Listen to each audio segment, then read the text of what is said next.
Hello, everybody. Scott Golden here with the Impact review for the 19th of May 2022. Impact continues to be a really weak show. BTI pre-show match, Crazy Steve will face Ziggy Dice, and he does defeat him on the BTI pre-show. Why a regular show needs a pre-show, who knows? Anyway, opening video recaps last week's Gauntlet for the Gold match. Eric Young outlasted 19 other people and will challenge for the Impact World Championship next month at Slammiversary. Roll to Slammiversary continues on this particular evening. Speedball Mike Bailey defeats Laredo Kid in an Ultimate X match. Match had a very good technical classic and delivers both men going move for move with each other in the beginning. Match taken to the outside briefly. Bailey hits a double knee from the middle ropes. When they go back to the inside, Laredo Kid refuses to back down, and Bailey goes to the outside once again. Back in the ring, Kid nails Bailey with a running elbow before the crowd starts chanting Uno Mas, otherwise known as One More.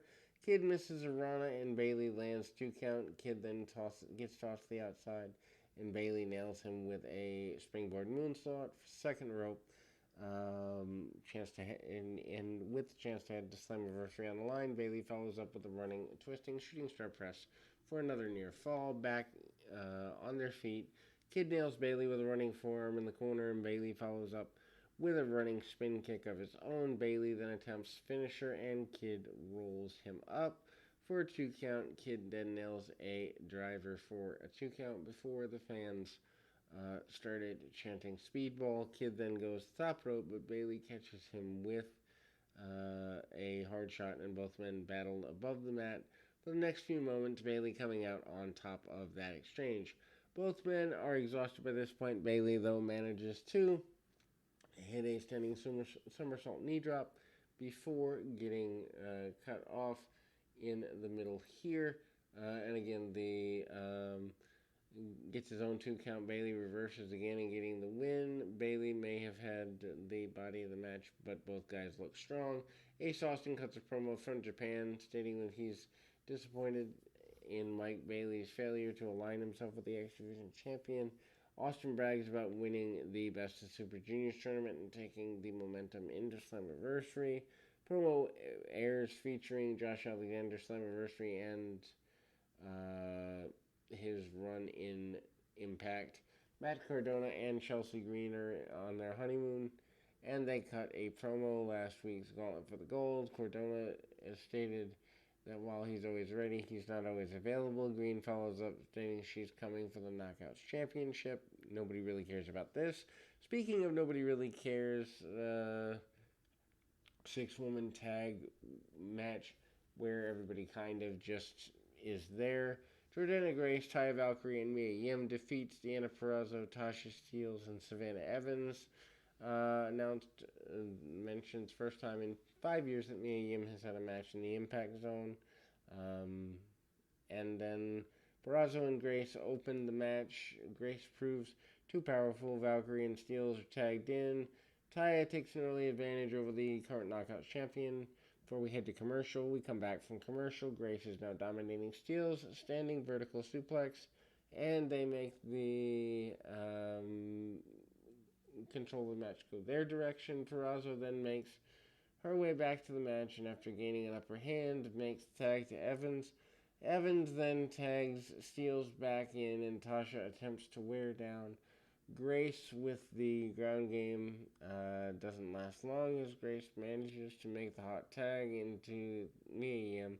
Yim then nails Steelz in the corner before continuing to assault, nails her with a running cannonball out of the corner. Steelz nails with a powerbomb before Yim, and 2 count after Evans makes the save. Valkyrie enters the ring and hits an equalizer. Yim nails Evans with a full Nelson suplex before Purrazzo once again makes her presence known. Yim and Purrazzo goes back and forth until Purrazzo is able to make the tag to Evans.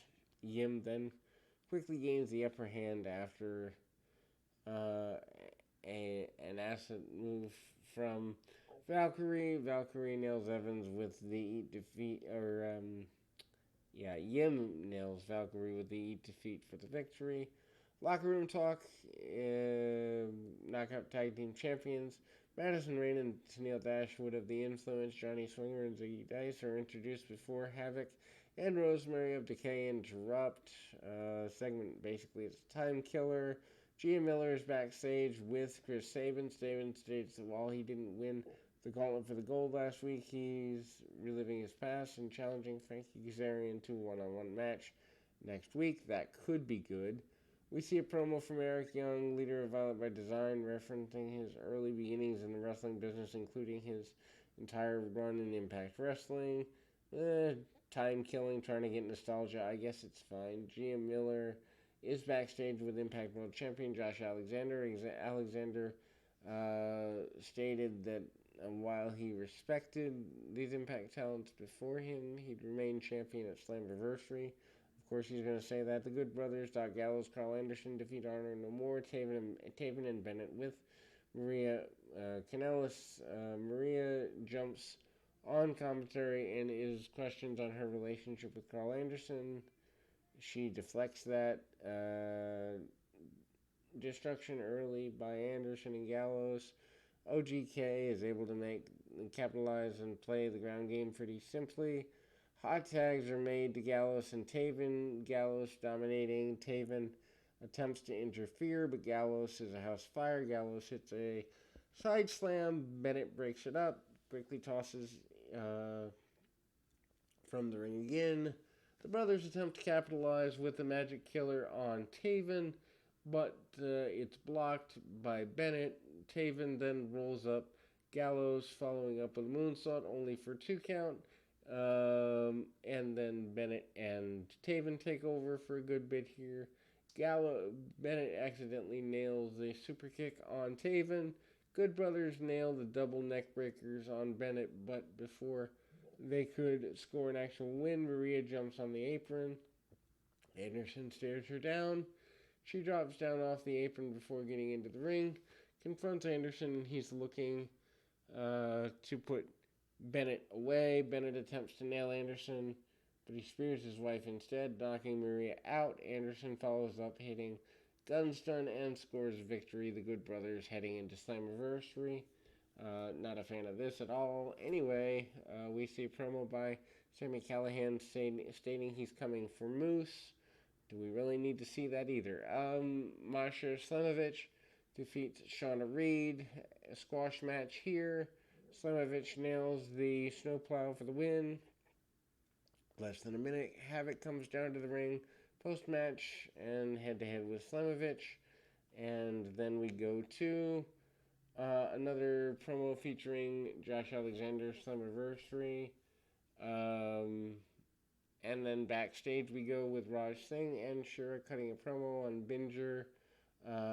Ginger interrupts. Singh then lays out numbers game. Morrissey interrupts. Shura states next week before taking out. They agree to battle their enemy. Then we get to the main event of the show. Briscoes defeating Violent by Design, Diener and Doring with Eric Young to retain the World Tag Team Championships. Mark and Doring beginning the match. Announcers reference Doring hadn't been pinned or submitted since returning in late 2020.